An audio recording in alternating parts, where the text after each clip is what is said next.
'Twas the night after Thanksgiving, and all through the house, everybody was passing gas, even the mouse. Like, may you pass the gas when you're sitting around the table? Yeah, like they were all, everybody's ripping ass because all the yellow and orange foods we had. I don't think I got very gassy. You know? Oh, no, but listen, we all have a little bit of problems. Everybody toots. That's true. Yeah, well, yeah, everybody toots, and especially after Thanksgiving when you get so stuffed that you just want to unbutton your pants, maybe take your pants off. Well, I mean, the whole family walking around pantsless. No? I mean, you don't take your pants off on Thanksgiving? No. Do you unbutton them a little No. bit? Do you wear sweats? No, but I did wear my loose jeans, I guess. I guess I prepared them that way. Like they're a little looser around the waist than my other pants. Because, I'm a mildly skinny pant person. Mm-hmm. Like I like the form-fitting pants. These were more like the ones we wore in high school. Jinkos. Like a step Real down big. from who did those big ones? Is that ICP? Yeah, Jinkos, yeah.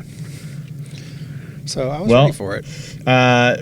I had a great Thanksgiving. I ate a lot of food. I didn't really do anything. It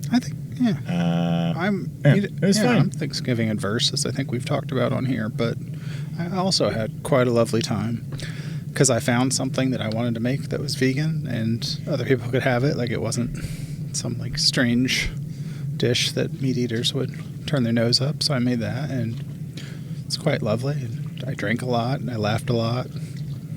And I laid on the floor for a while afterwards. Did you just say you ate, you drank, and you were merry? I did say that. I did all those things. Wow. Did I do it too early? Is that a Christmas thing? Did I crest too soon? Can you keep going with it, you think? I mean, I can eat and drink. Like that part I can handle for sure. Being merry is a little tougher sometimes. I agree. Sometimes being merry is the toughest thing to do. Yeah. Your meal looked pretty great. Yeah. I did this. I did the send. What is that? Like the Instagram phenomenon where you just take a picture of your food and send it to your friends. I did that. Mm-hmm. I was proud of it though. It looked. I don't like food. It stresses me out, like making things, preparing things, deciding on things. Like it's a whole other layer of decisions in life that makes me just nervous and anxious because I'm diagnosed. So I found this thing that I was like, oh yeah, and I actually made a decision and I made it and I was pleased with it. So it was nice. It's a nice turn of events. So it was a Thanksgiving miracle even. It was a Thanksgiving miracle, even. Mine was pretty good. Yeah, so here's the thing. Mm-hmm. I went out the night before, and I went and watched some live music. The music was great. I actually didn't eat that or drink that much, but I was a little hungover. You did taunt me a little bit. You sent me a lot of videos and photos from said event that I couldn't make it to. So it was great. It was great. It was the first time I've seen live music. No. First time I've seen local live music since the pandemic, and it was great. And the band was perfect. But I didn't eat enough when I went out drinking, and so I went to bed starving. And then we had afternoon lunch, and I was supposed to be there at noon, so we made all of our food, and everything smelled good. My stomach was growling, so I was viciously hungry to the point of like if I drink and I don't eat something right when I wake up, I get pretty grumpy, and then I feel. I think there's shitty. a word for that, and that people use. It's what is it? Angry? Yeah. I think that's a commercial word, though. Well, they only use it in commercials, like Snickers commercials or something. I don't think real people use that. I've never heard it in conversation. I don't think it was. But you were hangry. Yeah, I was hangry. Well, and then by the time we ate, I was just so hungry. I ate 3 bites, and I was like, I'm gonna throw up because I'm too hungry. But then later on in the day, when I had second Thanksgiving, aka my real Thanksgiving, I had a great time. That's good. Why did you just snack when you got up? Are you? Because I'm a piece of shit. I don't know. Because you don't. Are you one of those people who fast in preparation? Because that's a method that people use. I used to be like that when I was younger, but now I'm just I don't. Fasting? Yeah, I don't fast. Well, I did during the pandemic, and I lost a lot of weight, and then I got back to normal life, which is just being a fat, fucking depressive piece of shit. So, no longer do I do that. Ate, drank, and got depressed. that's. Yes.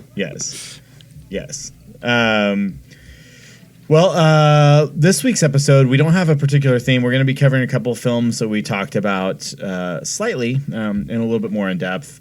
But it's kind of a hangout episode. We're going to do a little bit of news. We're going to just kind of talk about what we've been watching.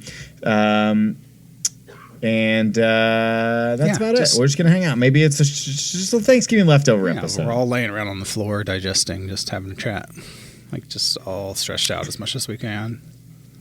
Just having a good old chat. We'll keep our pants on just for social decorum. But, well, you can. I will not keep my pants on during this episode. Okay, well, let's get into some news. There's not a ton because during the holidays, the studio is all shut down, so it's very little new stuff comes out. So, okay, first thing I got, there's it's the holiday season, a lot of Christmas movies coming out, but there's still a lot of horror to be found. This episode, probably by the time you're listening to this, there's a new Christmas holiday themed thing on Shudder. I think you watched this already. Did you watch the Advent calendar? Yeah, that's the one I mentioned last episode. Yeah. Well, it comes out Thursday, the December 2nd. So, should I be excited to check it out? I can't remember what your thoughts were. It doesn't. If you watch it closely, with your critic eye on and discerning eye, you can pick out a lot of things that don't really make sense, and it's kind of all over the place thematically, but it's still a lot of fun. I mean, she just gets a challenge, like a horror-esque challenge every Advent calendar day. So how can that not be fun? I mean, that sounds good to me. I mean, I'm all about it. There is this week animal cringe scene just for those who are very sensitive to that. Oh well, that's my trigger warning. Well, there's also another movie coming out, which I think I briefly talked about, but now it's coming out. I can say a little bit more in what we've been watching. But coming out this Friday is a movie called Silent Night. I'll talk about it when we get into the what we've been watching episode, because I watched it about. Was that South by Southwest? Did they play that there too, or was that Black Friday? It was Fantastic Fest. Fantastic Fest. That's right. Yeah. It was a closing night movie there. And then there's a kind of an indie darling, kind of maybe Oscar baity movie called Wolf coming out in theaters this weekend. With Jack Nicholson? I haven't seen it. No, I wish it was that one. I wish it was Jack Nicholson's Wolf being re-released for the holiday season. That would be great. This is a movie with George McKay and Lily Rose Depp. It's about a guy who believes he is a wolf trapped in a human body. I don't know what to think about that. I don't know. Could be good. I don't know. I have no real thoughts here. We got a couple other things. Netflix is horror is every episode. I feel like it gets more and more mainstreamed. People or more mainstream stuff becomes a little more horror. I think we're finally seeing Marvel kind of dip their toe with the multiverse. I think it's going to be horror adjacent things happening. I don't know if we'll ever see a Marvel slasher movie, but we're getting Marvel zombies on Disney. We got the What right? If with the zombies too. Yeah. So we got to see the Iron Man be a zombie. So that's something. Yeah, sure. I don't give a shit about it, but we're seeing more things becoming mainstream. So Netflix announced their genre series coming out next year. They have The Sandman coming out. They have Resident Evil. And they have Vikings Valhalla, The Witcher Blood Origin, and then Stranger Things 4, Umbrella Academy 3, Alice in Borderland Season 2, Lock and Key Season 3. And then they have Magic the Gathering, Army of the Dead Lost Vegas, which is an animated prequel to Army of the Dead. And then they have Mike Flanagan's new one, The Midnight Club, and then another film or series called Archive 81, which is the first of the series coming out next year. So Netflix is kind of going pretty hard on it. And there's a whole bunch more stuff that they didn't announce that are just like one-off seasons or movies. There's a ton of shit that they're really going in on. And typically they buy stuff throughout the year too. Yeah. So this is just kind of the first quarter of the year they're announcing. But Resident Evil is interesting because it's a live action show that's a series that'll tell a brand new story on based in the game series stuff. So there is interesting because the new movie just came out, but there is an Albert Wesker in it, who is also in the new film and was in the original series, and is the star of this, I believe. I just hope it's like an Office style show, like a situational comedy at Umbrella Corp or something, like just people working in cubicles. I don't know why. That'd be amazing. Just like following the scientists. Yeah. So like the first season is that, right? Like they're all just hunky dory having a great time until like somebody fucks up. So then season 1 is just an office comedy that ends horrible. And then season 2 like starts like they're still, some of them are still alive in season 2. Yeah, I'm surprised I'm sure there's a character that I'm not thinking of that survived longer than like an information dump in the games. But it would be funny to follow them through the water cooler stuff outbreak. Yeah. Well, and then you like the character so much that like you can integrate the horror and they're still charming. Right. You can still do comedy because Umbrella's still a corporation after that. Like so there's people like still working through all this nonsense. Mm-hmm. So that's my pitch. That's what I'm hoping for. Yeah.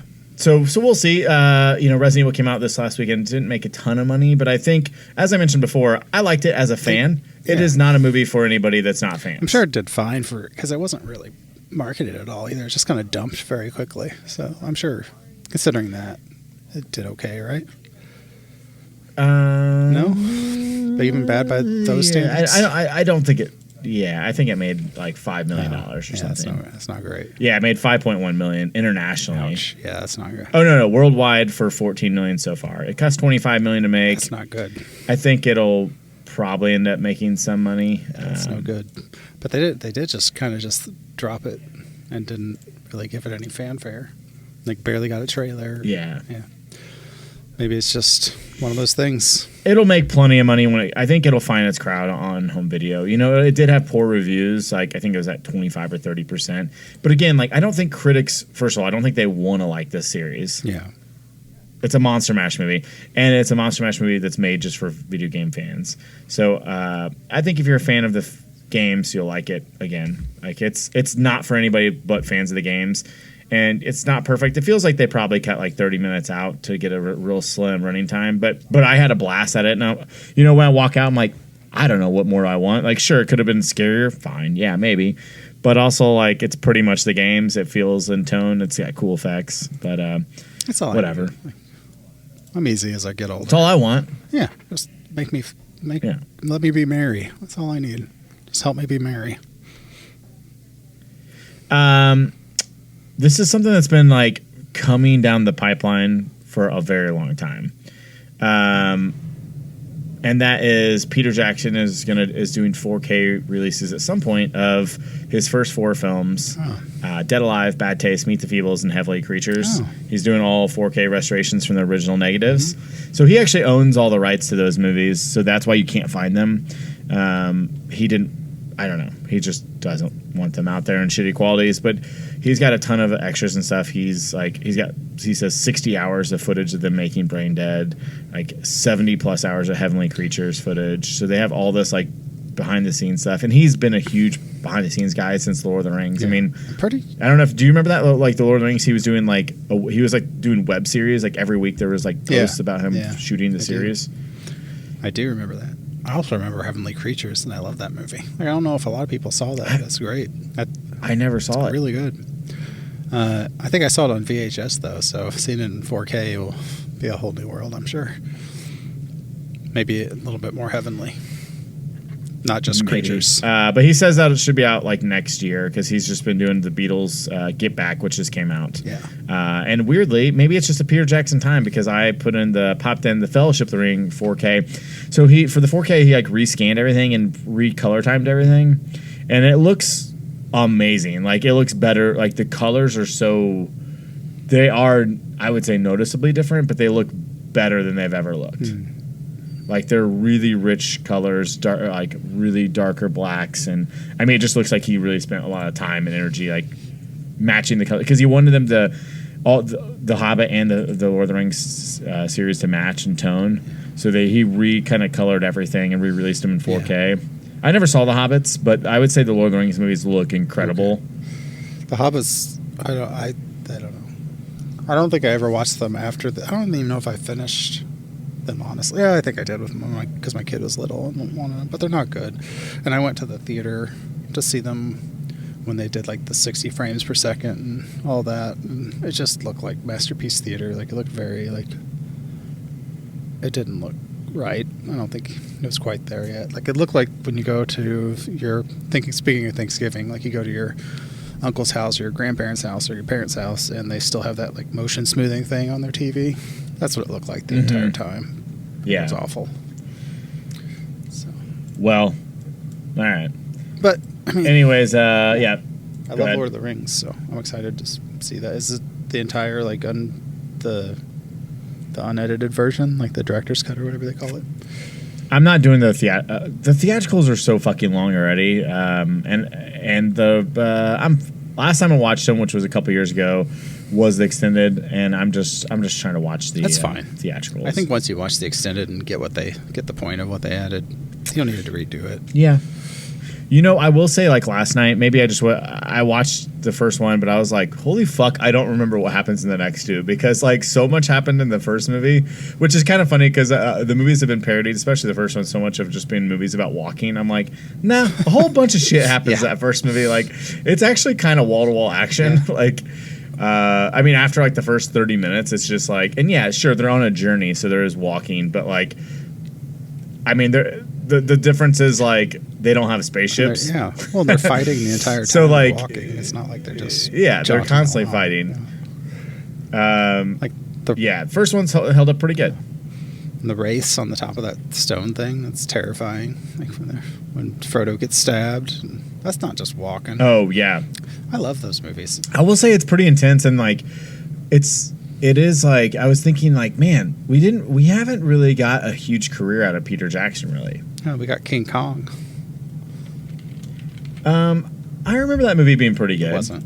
You remember incorrectly. I remember incorrectly. I mean, I didn't love it. I remember it being long, but I remember, like, it was very divisive at the time, and I remember being like, that's fine. I don't want to waste my time on this movie. Yeah. I wasn't. But, like, you have those first four movies I mentioned, The Frighteners, Ooh. the 3 Lord of the Rings movies, King Kong, The Lovely Bones, the 3 Hobbit movies, and then his last 2 documentaries. What was I know the Beatles one. What was the other documentary? The World War I documentary, They Shall Not Grow Old. I don't think I saw that. That was like where he like transferred everything, right? Like he did new transfers or everything. I should check that out.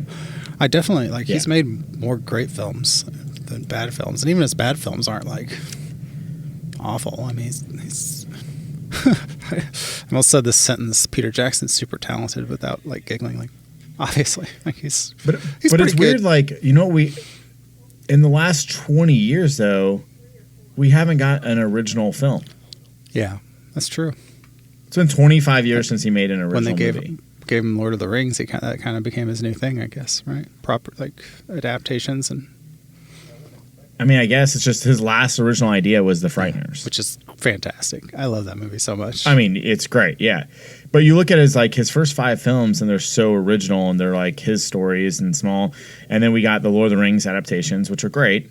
King Kong, which Eric says can go fuck yourself. That's exactly what I said.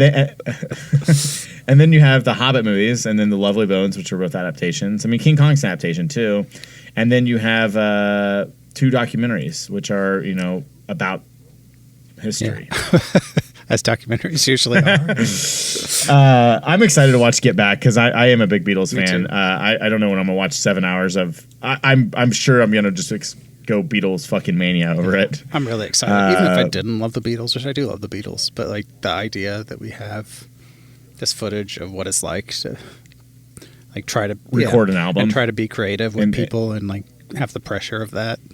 I'm all in. Like, I'm still trying to finish something I started almost 2 years ago. So, like, to watch this, I'm like, I'm interested. But it's kind of a bummer. I wish he would.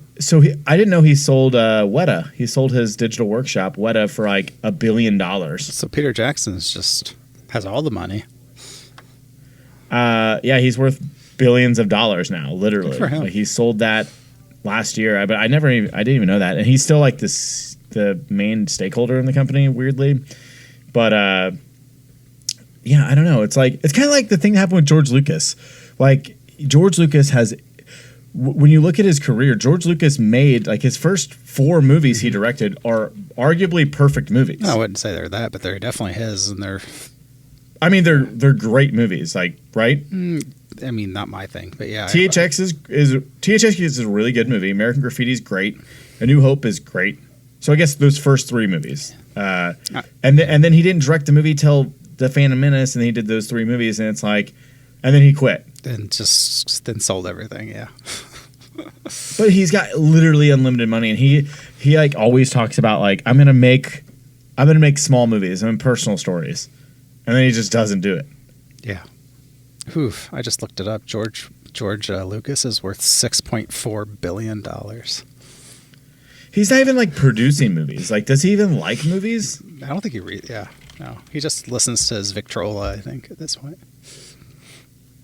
I mean, but like he's a creative guy. Like it's like him and Peter Jackson are like and like James Cameron and Spielberg. They all like not only innovated in film, but also innovated technologies. Yeah.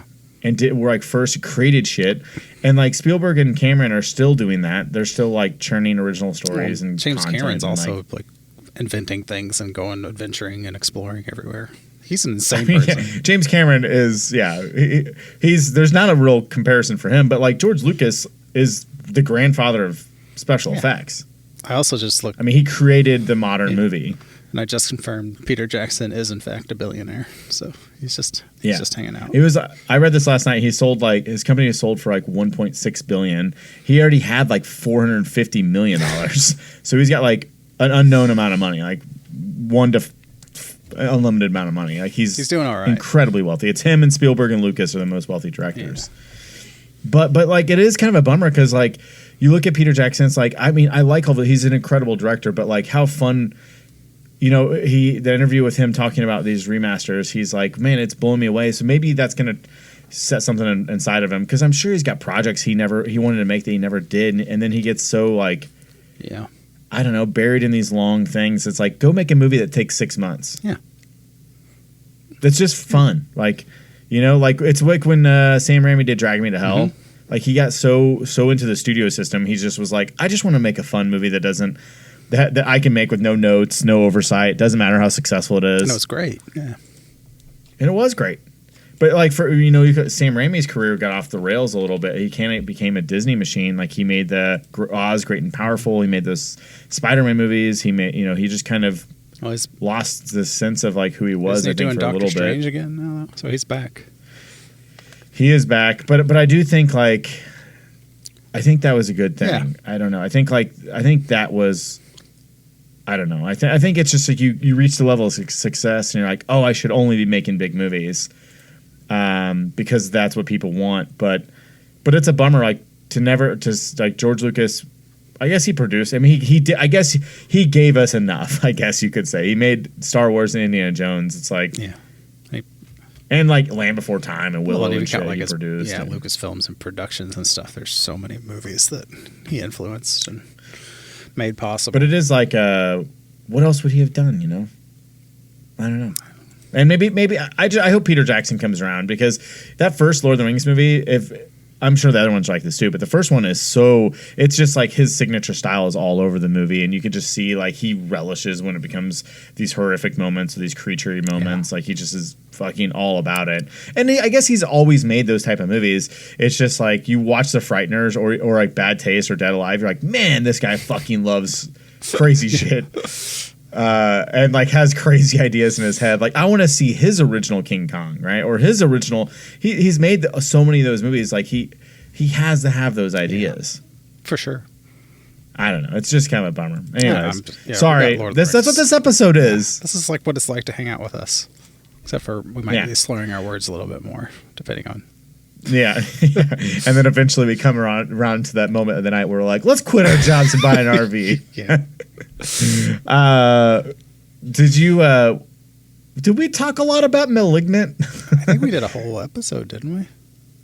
Did we do an entire episode? I remember we had a conversation. I don't remember if we recorded it or not, but I think we did. I think we did a whole episode. I'm gonna look so we don't double talk about it. I don't recall. So the problem with us is like I think a lot of podcasts they just only talk when they're on the podcast, and we try to do that, but we don't because we're talking all the time.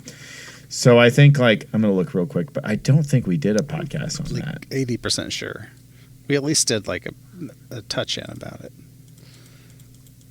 Oh, we did. Okay, we did a whole episode. Okay, well, there's maybe a sequel gonna come. Yeah, I figured because it kind of played like a prequel to like a X-Men movie or something. Like she's an X-Men.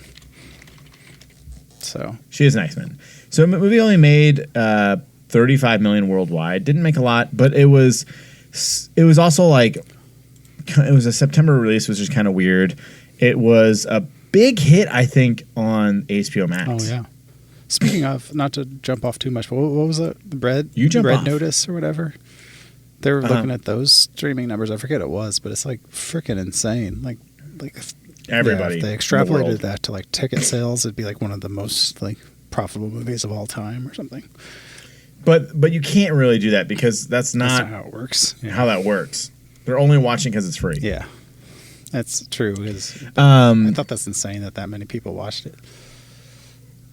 But anyway, back. I like this quote from James Wan, though, that was given to Bloody Discussing. He said, I went out to do something original that wasn't based on an IP, but it's still inspired by all the stuff I love. But all those influences that have in my life and hark back to in the movies that I broke out with at the start of my career. I want to go back and make a movie for fans, for horror fans, for hardcore horror fans that have been around, that have supported me this whole way. Hey, I haven't forgot you guys because I'm one of you guys. I wanted to go back and give them something. And listen, I don't know when I'll ever get a chance to go do something that's crazy and not as outrageous as this, so I'll take this opportunity.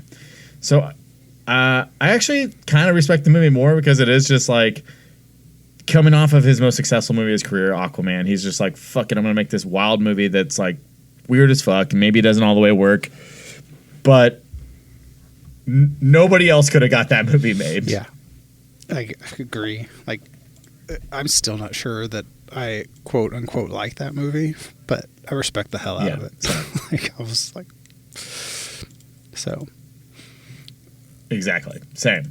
I don't know where I fall in that movie, if I love it or not, but I love that it exists. I know that for a fact. Yeah, 100%. I love that it exists. Yeah, and that's the best we can ask for, right? Like, just yeah, it's crazy, and I love that it's out there. And, yeah, but I'll check out Malignant too. Do you think it'll be more actiony then, or do you think it'll still be horror?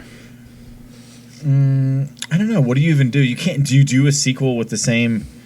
Do you just follow the demon, or it has to be? I think you just follow the demon, right? You don't want to bring the main character back. Well, the demon's still stuck in there, or whatever, or her twin, or whatever.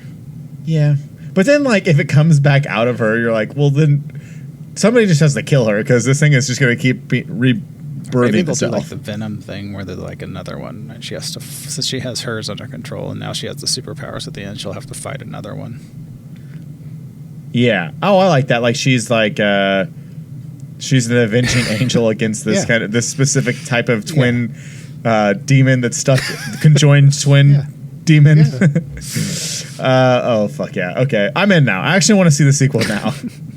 It's like the beginning of like Demon Avengers. But they call it. Is it called Benign? Erica's left the chat. Okay, I just have a couple more things here. Next year, we're getting a new Evil Dead from Lee Cronin, who did a film I liked quite a bit 2 years ago called The Hole in the Ground. The movie's called Evil Dead Rise. And we've talked about before, it's going to be an HBO Max exclusive, which I don't know how I feel about. So whenever there was like made-for-TV movies of franchise IP type stuff that was pre-existing and had always gone to theaters, I always think that it's going to be under-budgeted. Yeah. I don't know why. They always have been. I always like, yeah. And It's never associated with the people who originally did it either. It's always just a property thing. Historically, not saying that's going to be the case here on out. But for my childhood. Well, the movie's done. It's been made. Bruce Campbell is doing interviews for Black Friday, which actually is called Black Friday because it's got an exclamation point. The film will be different. This one's tone is dark. It's pretty serious. Good, strong performances. It's a single mom now who has to deal with the Book of the Dead. These days, it's more about the book. The book gets around, handed around, passed along. People try to get rid of it. They try to bury or destroy it. They really can't, so the book just keeps popping up. So it's really another story of what happens to this book when it appears to a particular group of people's lives and how they intersect. So is it going to be like an anthology? It says, we've seen a rough cut already. It's got all the components that we need. It just needs, like anything, to be tightened up. But we're in good shape. We let him have a lot of creative leeway, but the basics are the same. The book, the possession, the rules on how you get rid of him. Every new heroine or hero has to learn to dispel the evil. The family is not the same at the end of the movie. They're gutted. The whole family is destroyed. These people get possessed, brothers, sisters, sons, daughters. It's a family affair. This one's all about family. They're all related in this one. I think that makes the possession, killing your siblings, things like that, harder to do. I'm intrigued. Yeah, I'm disappointed in you because you went over leeway with no pun. Leeway. Get it? Adam has left the chat. Yeah, I'm still bummed. Like, how do you make... It's like there's a Hellraiser and Evil Dead. I just can't get over how you make these movies with interesting directors and presumably big budgets. And at a time when you're doing day and date releases anyways, why are you not trying to at least show it a couple times in theaters and have that experience? I don't know. It's a strange world we live in. It's the same reason, like, why are you not trying to sell a Blu-ray of it? If 1 million people buy it for $10 or $20, it seems like it's worth it to make $10 million. Yeah. I mean, depends. I guess, I don't know. I don't want to get into overhead and production costs and all that stuff. But yeah, you're right. Okay. Well, yeah, I mean, it's not straight $10 million, but paying them that still seems like a good idea. I don't know. Maybe I'm an idiot. I'm with you. I don't know. I don't really like that model very much, but I'm also realizing I'm an old person who is a little bit out of touch with new things. So if that's the way people want it, no, I'll be the old man on the porch shaking their fists. You shake that fist, son. All right, last thing I got is something we're going to talk about today. There's a sequel to a book that we both read that we're going to talk about. I don't think... I may have mentioned it a long time ago when I initially read it, but maybe I didn't. But there's a sequel to a book. Adam Caesar, I believe his name. It's got an E at the end, so I want to say Cesar. Cesar? He won Bram Stoker Award for his original slasher novel called Clown in a Cornfield. This came out in 2020. Maybe that's when I read it. I can't remember when I read this. It's a great little, like, they list it as like a young adult horror, but I'm like, this movie is viscerally violent. Yeah, I was going to bring that up too because I got it from the library and it was in the young adult section. And then I read it and I don't understand what qualifies something as a young adult novel, except for that it's about teenagers, I guess, and that it's not like super difficult to read, like it's a fast read. Is that what qualifies as young adult?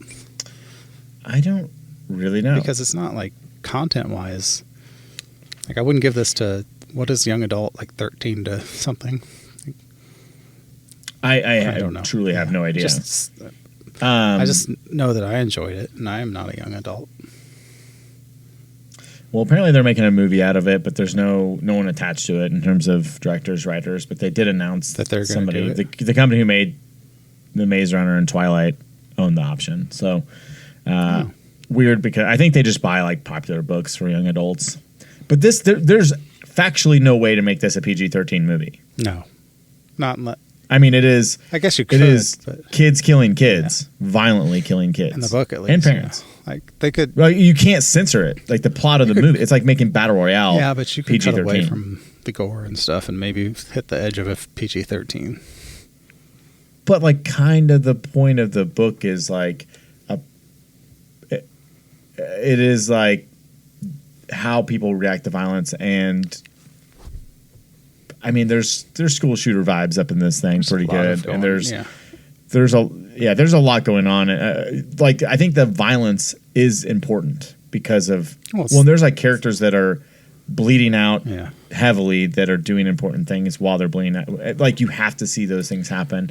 Like, I just don't think you could do it. Like, you can't walk into a room and shoot people up in a PG-13 way. Yeah, I guess not. Yeah.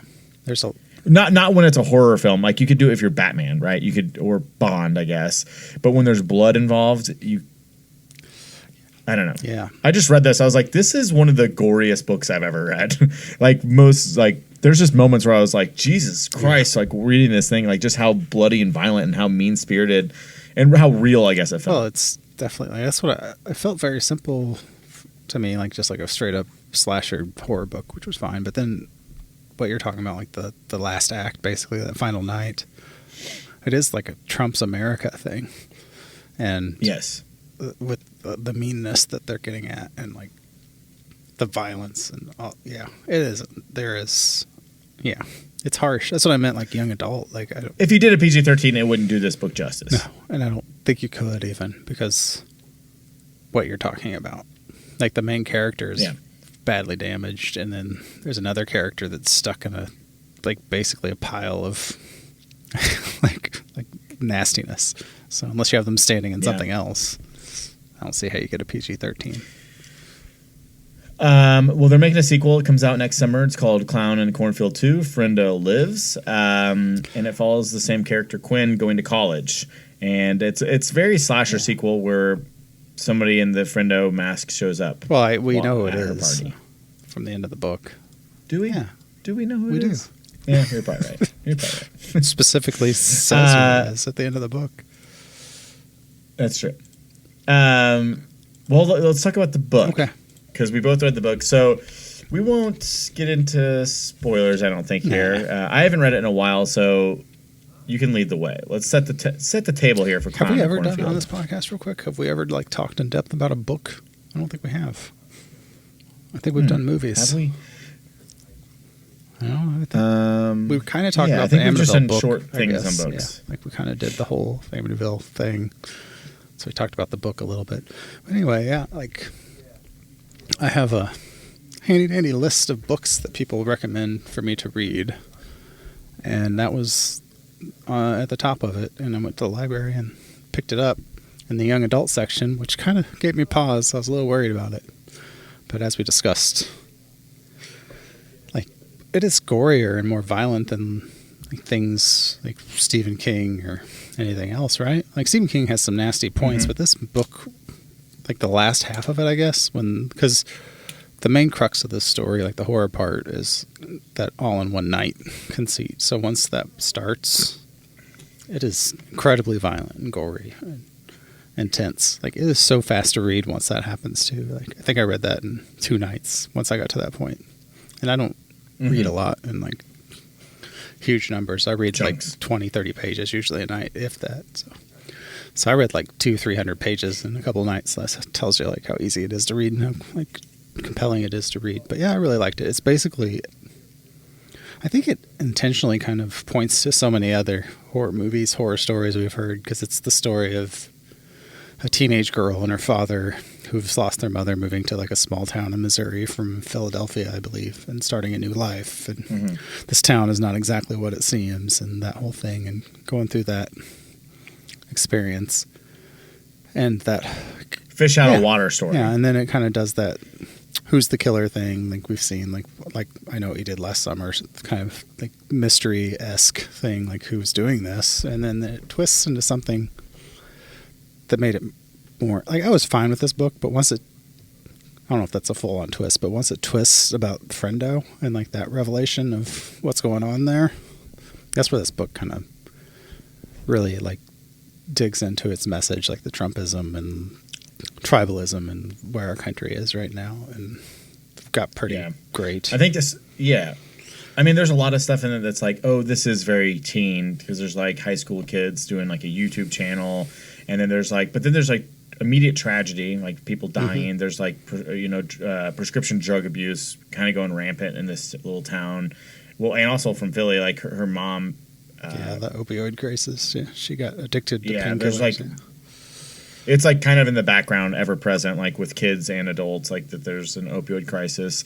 The main character's dad is a doctor. He's the only doctor, I think, at the Yeah, time. he replaced He's a new physician. the old one, which is another like trope that we've all seen 1,000 times. Yeah. So I think the setup is like, it's Pet Cemetery. It's all these things we've seen kind of before, like going from big town to small town. But then you get like the politics of the small town politics and just how like you put them under a microscope that they are the same as big town politics. Only you just get like this conservative level of violence. That's and by conservative I mean conservatives, and this approach to right and wrong, and it's like. It's quite enjoyable, but it's also like when the violence happens, I think if you did it in a way where you're cutting away, you would not feel what this book wants you to feel, which is just like how angry and how self-righteous like people are and how sure they are that they know the right path for the future. Yeah, absolutely. And that's really like what you're talking about here is like the brainwashing abilities of people in power to get people to do stuff, because it's not one killer. That's the thing that I did like about this. It's not just a slasher movie, because it does set it up like I was gonna say it sets it up like a slasher film, but when it opens up quite big, I think that's what makes this unique is that it's not just one motive. Yeah. That's where I really love this book. Like I was not hating it, but it was just a horror story that I was reading. Once it took that turn, I think I started to appreciate it a little bit more, because you start to see the subtext and stuff that was getting planted during the beginning that wasn't as blatant, and to see it paid off like this, I was like, I really enjoy this. Yeah, and Quinn makes a fabulous final girl. Like, she's one of the best that I've read. She's great, and I think some people seems like they might get mad at her since she's like this city girl with no background of why she's such a badass when things start going south. But I don't understand that complaint when people complain about that, because I don't even know if she is. I mean, she acts accordingly, but that's only because she's kind of the outsider, and I think she's able to see things that people who've been living here can't see. So her reaction is a little bit quicker. But just she's questioning physical things, right? She's still physical things she does and manages to do. Like, I don't think I could do any of those things. I think I would just shut down in a blubbery mess if things start happening. Like the first time she uses a gun to kill someone, like I think your average person would just shut down at that point, because you have no training, or like you've never seen anything like this. She's never even hunted an animal. Like it's just like she's all in when she's in, and I think that might throw some people, but I was into it. I loved it. I loved that she was almost superhuman in her ability to cope with all this stuff. I like those kind of characters. Yeah. No, I think I didn't expect to like this as much, because it is like those first 50 pages, there's a lot of setup. It's like kind of fun. And then like somewhere on like page like 80 to 100, it just fucking does one thing, and you're just like, all right, I did read the rest of it. I was on a plane, so I was just stuck in a seat for 4 hours. And I read it from start. I couldn't stop reading it. I was like, this is fucking crazy. Yeah. And it is. I don't know really how they'll do it as a movie. And I think the ending might have to be changed. Like the kind of the final showdown. I don't know. I think it might be a little silly on big screen, but in the book it worked. I kind of hope they do like a 6-episode series, series of it or something. I think that would be better. Yeah. On one of the streaming services. Well, yeah, because I think what the book benefits from is you really get all the details, you really know all the characters, and I think having the first episode or two to kind of be about like really setting the tone of their world and their lives and the characters is pretty important, because you do like them quite a bit pretty quick in the first like 80 to 100 pages, which you in a movie would probably be 20 minutes, and you wouldn't. There's a lot of characters to identify with, and kind of it does a good job kind of giving everyone a whole perspective. So when things going down, you truly kind of don't know who it is or who to trust. So you're probably right. Like a mini series, like 4 to 6 episodes or something, is probably better than a 90-minute. Certainly better than a 90-minute movie. A 90-minute movie is just going to be a bloodbath. I'm just saying, I'd like for like the bloodbath. I would like to see like 3 1-hour episodes of that. Honestly, from the party on, I think you could do that pretty easily with everything that's happening. But maybe I'm wrong, but it just felt like that to me. Did you see the movie a couple years ago, Assassination Nation? Maybe. That sounds familiar, but I'm going to say no. As I type. You should watch it because I think that it's like similar-ish in tone. Just made up a whole new word. Similar-ish in tone.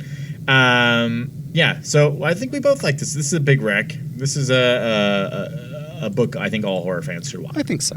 Well, it took me a long time to actually get into it, too, just because I don't really like the title of it. It just seems very silly. But silly, yeah.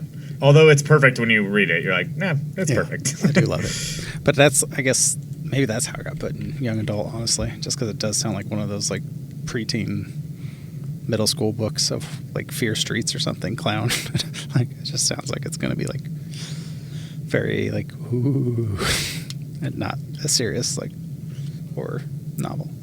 I'm rambling. I don't think I'll probably cut all that out because it sounds stupid, but you know what I mean. Like, it just, the title turned me off there. Yeah, get past the title. I believe in you all. All right, what else? What else you been watching? We can do a couple of these. What we probably need to touch on, since it's in the zeitgeist right now, and people are either like setting up battlefields over it. Apparently, from my limited online experience, is we both saw Ghostbusters Afterlife. Oh, right. Yes. And like people are fighting over what the best Ghostbusters were, or whether this is good or not. Like battle lines. I've seen some very aggressive Ghostbusters talk. Like picking a side. And the truth is, and we're going to let you guys know what the truth is. This movie's good. Yes. That's what it's really good. That's what I realized. Like looking at everyone yell at each other. I mean, it kind of ties into the themes of Clown in a Cornfield too. Is like people pick these sides and they like have to be right and they have to attack anyone who doesn't agree with them. And I don't know how we got here as a civilization.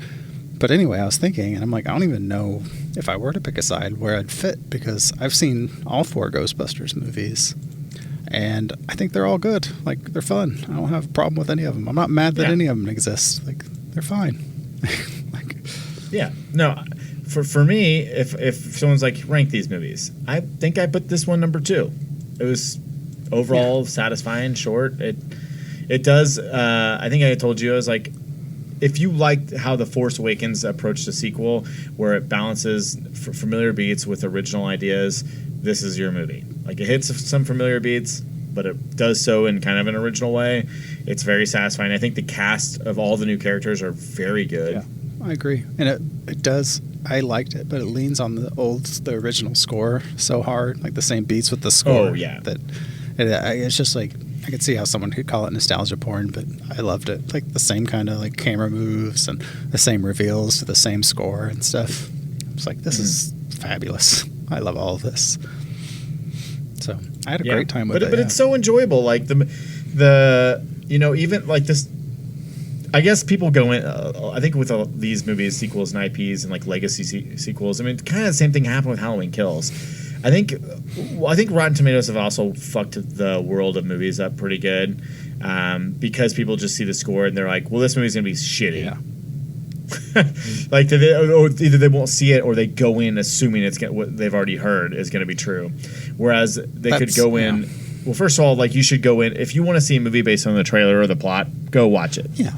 Don't give a fuck about the reviews, like, because if you're interested based on the trailer or the synopsis, then you should probably watch and make your own judgment. Well, okay, this is the old person thing. I'm going to do that. But, like, when we stop talking about movies, I don't know why we have to score everything or rank everything and do all this weirdness. Like, can't we just, like, talk about the movie and what it was trying to do and just, like, discuss it and enjoy it? It's weird to me. Well, and, like, we have opinions on here where we're like, yeah, we didn't really like this movie, didn't work for me, but, like, also, like, Antlers was a good example, but we're like, go see it still, because there's enough in there that's original, and, like, we seem to be in the minority, because a lot of people we know who have great opinions on film love the fucking movie, so it just didn't work for us. And then you look at, it is kind of fascinating, like, you look at Ghostbusters, which, if Rotten Tomatoes is to be believed, it's got 63%, it's barely fresh, but the audience score is 95%. Yeah. Red Notice, 35% from the critics, 92% audience, because it's a fun fucking movie. Is it perfect? No. I don't think Red Notice is not every movie needs a win. very bad script, but it's a lot of fun to watch. Sure. I liked it. Well, like Resident Evil, 26%, 70% audience. Yeah, that checks out because I think the audience is a little bit more. Sure, they're more forgiving, but I also think that they watch things without a critical perspective. Well, as a critic, barely anymore, but in my heyday, like I really don't like the habit, which I was forced to do because of the sites, but giving a movie a score. Like I never even wanted to do that. I just want to talk about it. And then if you want to read it, and we can get my thoughts on what I thought the themes were, if what worked for me, then we can read and talk about it. I don't want to give it like a 62% or whatever. Like, what does that mean? And it could change the next time I see it. Like, I don't want to give like some mathematical value to some movie and have people judge it like that, like Rotten Tomatoes does. It's weird. Yeah, but these legacy sequels, I think, are particularly interesting for people because they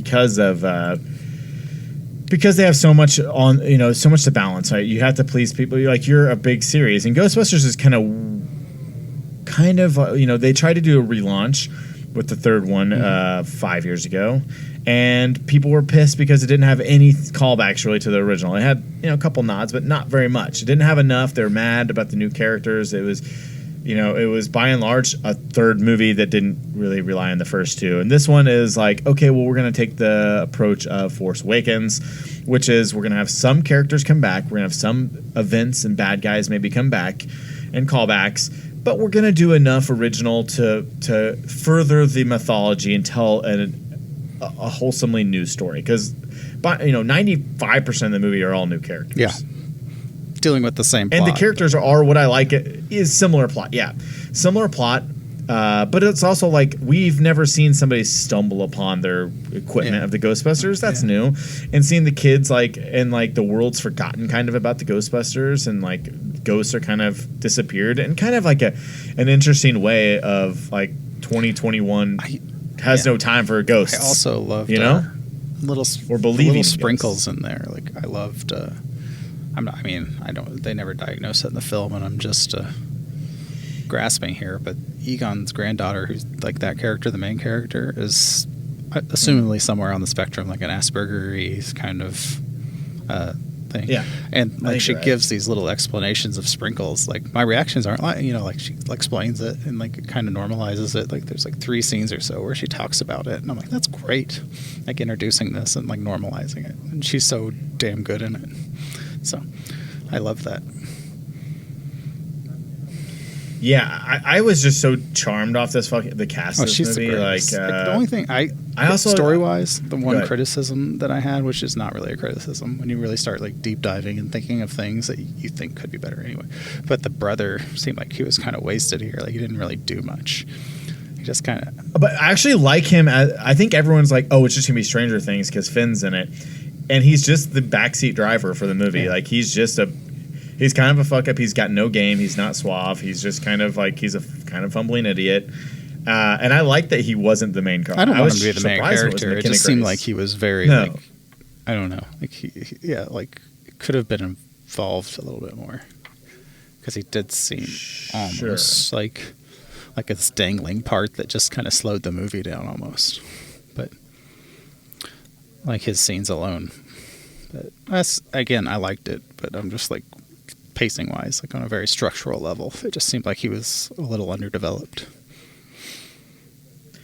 Yeah, I had fun with him. I think he was good. I mean, I would say similarly, Paul Rudd's character was a little underdeveloped. Yeah. I would say it's the mom and daughters movie. He's just paid there to be Paul Rudd and be charming and lovable. Yeah, be charming. And he does it with, which by the way, like I don't know if the director like directed this or if it's just Paul Rudd, but like his walk when he goes into Walmart like that after the date, like his little strut. So funny.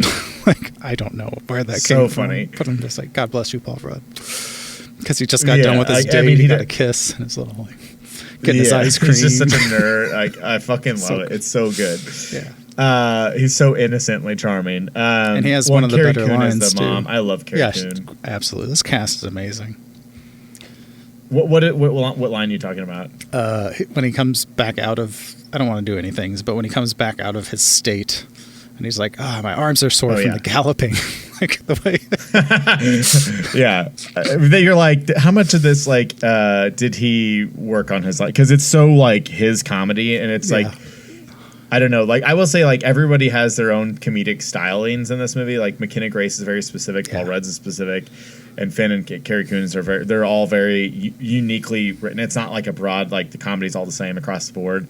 But I think this movie is just charming. And like even when I say it, I'm like that's not exactly it, but that's the easy sell. I'm sure that's what they sold it as. It's like let's do kids. Let's do a relative of the franchise. Let's make Goonies Ghostbusters, which is pretty much what it is, but it's much better than that. And phrase I love that because it does do that callback of stories that I kind of miss, where it is like the kids' story, like the adults are just kind of useless and standing around and maybe even getting in the way, and the kids are the ones solving all this stuff. Yes, I love that. It is a little bit of like a Charlie Brown type of thing, where like the parents are absent, and when they show up to do anything, they fuck everything up. Yeah, which is just amazing. But they're also like so charming. You know, you're talking about Carrie Coon and Paul Rudd fucking stuff up, and they have a very sweet kind of budding romance that worked for me and is kind of tragic and. But like nothing's. I don't know. I really liked it. I thought it was just a fucking great movie. It's fun and charming's I think pretty good words for adjectives for it. So. Yeah, I think it's and yet enough of like it takes place in 2020. I saw like somebody was like, you have a character who decides his name is Podcast, and I'm like, the movie's 2020 and the kid is like 9. Yeah. Seriously. And he decides that's his name. I was like, again, this is just the Goonies. And he's like the awkwardest character. I mean, it makes sense within his character why he would do that. Like, it's not supposed to be like this super clever name. You also have a character named Chunk in the Goonies. Yeah. And another character named Mouth. And the Asian character's name is Data. Yeah. And Sloth. Like, that's a movie that I was like, oh, that's fine. All those characters in that movie can have fucking stupid names. But 2020, you name a character Podcast. who has a normal name. He just says, you call me Podcast. And then that becomes his name. I don't know. This movie's like, there's some silly stuff in it. But it's like, it knows it's silly. People are just so much angrier, it seems like. Everybody's mad and want to argue about everything. No, just enjoy things. Yeah. Well, I think we were going to finally get into our discussion of Last Night in Soho, but we're hitting the hour right now, so I guess we're going to have to hold that off. Yeah, it probably deserves more time. Well, do you want to do Yeah, it deserves a full episode. Do you want to do any quick things you've been watching? Though I don't think I have any other horror things. I will say, since it's no anything. Like, my kid just turned me on to this, and I didn't realize it was a game or anything. But she just said to watch it. It was really good, and it was like the Arcane League of Champions or whatever that's called. But the Arcane show on Netflix.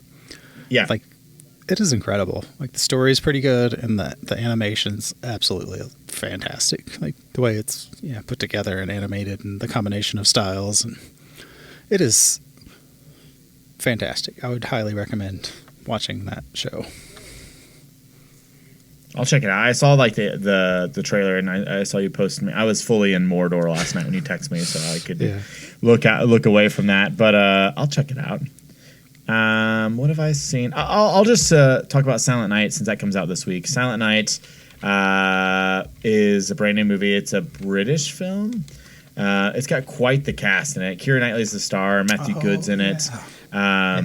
Lily Rose Depp's in it. Roman Griffin Davis, who is in Jojo Rabbit. He's one of the kids. And this is and also Annabelle Wallis, who is the star of Malignant. This movie is, I think they're kind of trying to sell it as like a dark comedy, but fuck, man, this movie is bleak as fuck. It's like, it's horror adjacent. So basically a couple and their small family invites their closest friends for a Christmas dinner in the countryside. And basically we find out that the world outside is facing an impending doom of some sorts. And they're just trying to survive this thing together. But it's a lot more than that. And I knew not more than that going in, so I don't want to say anything else. But if like, I will say it's just so fucking bleak. But if that sounds like a fun time for you, check it out. I'm glad I watched it. I would say there's very minimal comedy. I mean, maybe, I mean, depends on, but it's a short movie. It's like 95 minutes.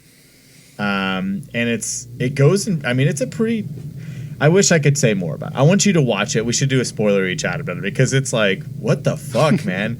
But you'll recognize the cast is insane. Everybody in it's somebody you've seen in a movie. Like, there's not one person that's not a celebrity. A lot of British character actors. And have I seen anything else? I watched No Time to Die, which I actually liked quite a bit, and that's it. That's the only thing I'll say is, like, I'm not a Bond fan, and I enjoyed it. I will say this just to annoy you, but if people at home are still on the Marvel train like I am, the Hawkeye series is pretty good. You should check that out. That's not annoying to me. I just don't. I watched the first one and I thought it was fine. It's fun. Like, I think episode 2 gets a little more fun to me. Like, it's almost a comedy, which I'm into. It's very die-hardy, which I'm also into. So I'd say it's a good time. Is it your favorite of the series? It's up there. Like, I mean, I think WandaVision still blows my mind. I love that. But WandaVision's great, but outside of WandaVision, is this your second favorite? This or Loki. I thought Loki was great too. Okay. Yeah. All right. I'm gonna get around to him. I think it's it's just like a little bit more I need to digest, and I don't. I think a lot of people are getting burnt out real hard on that. The formula is just the formula, and I'm just kind of. I get it, but if I'm gonna watch it, I'm gonna be like, God damn it! No one told me this was so good. I'm a sucker for melodrama and anything like soap opera adjacent, and that's basically what these Marvel movies are. So I get pulled in real hard. Like, I'm almost all the way through Downton Abbey right now for that same reason, which I also adore. Watch those. So into it. Just give me some good melodrama, and I'm a happy camper. Yeah, I'll check it out. Okay, well, I guess we're going to get into holiday time now, so I don't know what's going to happen. I don't know what we're going to cover this month. There's some new movies. We have to see what we did last year. Wait, did we do this podcast last year? I think we did. So if you have any suggestions, send us an email, nightmarehourpod@gmail.com. My brain literally exploded. I looked into your eyes and you saw it exploding. Yes. You're like, wow, he's dying right now. Yeah, so hit us up, nightmarehourpod@gmail.com if you have any suggestions on all the social media at nightmarehourpod. Until next time, this has been an hour of the Nightmare Hour podcast. But don't worry, everybody. The clock is still going to keep ticking. Been another hour. Into the future, into the dark-ass future. Thanks for listening. We'll be back next week as we discuss. And then you're supposed to cut right there dramatically because I don't know what we're going to talk about next week. All right. Bye. Bye. Adam has left the chat.